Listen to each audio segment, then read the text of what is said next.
사울 왕이 죽고 드디어 이제 하나님의 마음에 쏙 들었던 이새의 아들 다윗의 시대가 열리는데, 오늘 역대상 11장을 보면 너무 편하게 너무 쉽게 다윗의 시대가 열리는 것처럼 보여집니다마는, 우리는 사무엘하 말씀을 통해서 이미 살펴보았기 때문에 하나님이 다윗을 어떻게 쓰셨는가, 어떤 과정을 거쳤는가를 우리 놓치면 안 됩니다. 아무런 잘못도 없이 사울왕을 돕고 섬기고 충성했던 그 다윗에게 누명이 씌워져서 한동안 도망다니면서 하나님이 다윗을 다듬습니다. 사울 왕에게 있던 그 나쁜 인간의 본성, 속성, 자기가 하나님 되고 싶은 마음, 자기가 하나님도 없이 자기가 모든 것을 다 할 수 있겠다는 그런 마음을 갖게 되는 사울 왕에게 있던 그 나쁜 속성이 다윗에게도 있고 저에게도 있고 여러분에게도 있습니다. 이것을 빼내지 않고 어떤 위치에 대고 어떤 자리가 주어지게 되면 사울 왕처럼 성령으로 시작했다가 육체로 낮춰지는 인생밖에는 안 되기 때문에, 하나님은 사울에게 쫓겨다니는 다윗에게 너도 사울 같은 성품, 너도 사울 같은 생각, 너도 사울 같은 그런 모습 너에게도 있지 않느냐, 그거를 빼내기 위하여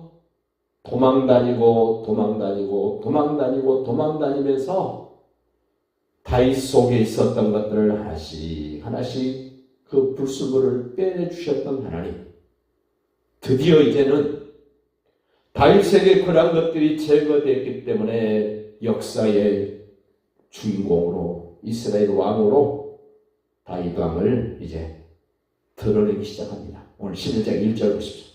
온 이스라엘이 헤브론에 모여. 헤브론은 이스라엘의 저 남쪽 끝자락에 있는 도시입니다. 처음부터 12지파 장로들이 모여서 우리의 왕 되십시오 한 게 아닙니다. 유다지파 장로들이 먼저 다윗에게 헤브론에 와서 우리의 왕이 되어 주십시오 하고 기름을 붓습니다. 그리고 얼마 있다가 나머지 유다지파 장로들이 와서 당신 우리의 왕이어야 됩니다라고 다윗에게 기름을 붓습니다. 이스라엘 왕 중에 유일하게 3번 기름 부음을 받은 사람은 유일하게 다윗 왕밖에 없습니다. 사무엘이 베들레헴 들판에 양칠 때 찾아와서 기름을 붓습니다. 유다지파 장로들이 다윗에게 기름을 붓습니다. 이스라엘의 12지파 장로들이 다윗에게 기름을 부어서 명실공히 당신은 우리의 왕입니다. 그런데 다윗이 이렇게 이스라엘의 왕으로 통치자가 될 수 있었던 것은 우리는 기억해야 됩니다. 사무엘하 7장에 다윗과 맺어주신 하나님의 언약입니다. 어떻게 다윗에게 하나님이 그런 언약을 맺어주셨습니까? 다윗이 왕궁에 살고 있는데 어느 날 갑자기 문득 이런 생각이 듭니다. 나는 이렇게 편안하고 안락하고 안전한 궁에서 살고 있는데 나를 왕 세우시고 온 우주 만물을 창조하신 하나님은 저 텐트 속에 계시네?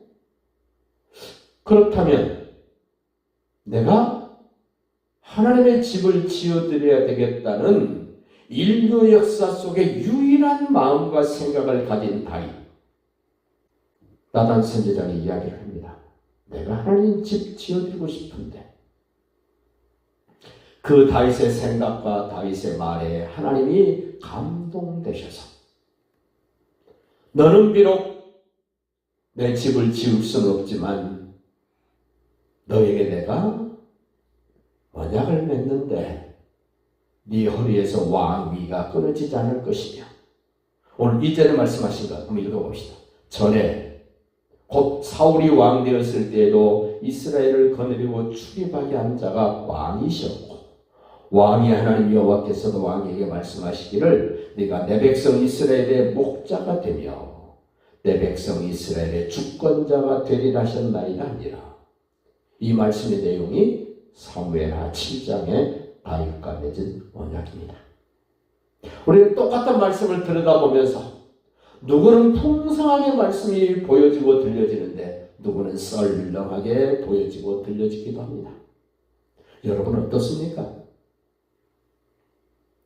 그 말씀을 이루기 위하여 이스라엘 모든 장로가 헤브론에 있는 다윗에게로 와서 왕으로 삼습니다. 3절 끝에 보십시오. 여호와께서 사무엘을 통하여 전하신 말씀대로 이스라엘의 왕이 됩니다. 꽤나 많은 세월이 지났습니다. 수많은 우여곡절이 지나갔습니다. 그리고 이제 아비가일을 통해서 재정이 확보되어져서 헤브론에서 여부수성 다윗성 예루살렘으로 이제 천도를 합니다. 4절 보십시오. 다윗이 온 이스라엘과 더불어 예루살렘 곧 여부스에 이르니 여부스 땅의 주민들이 거기에 거주하였더라. 이미 여부수성에 살고 있는 사람들이 있습니다. 그들을 몰아내고 요새 중에 요새가 지금 여부수성 예루살렘입니다. 그 성을 정복하기 위하여 다윗이 이런 말을 합니다. 6절 보십시오. 다윗이 이르되 먼저 여부스 사람을 치는 자는 우두머리와 지휘관으로 삼으리라 하였더니 수르야의 아들 요압이 먼저 올라갔으므로 우두머리가 되었다.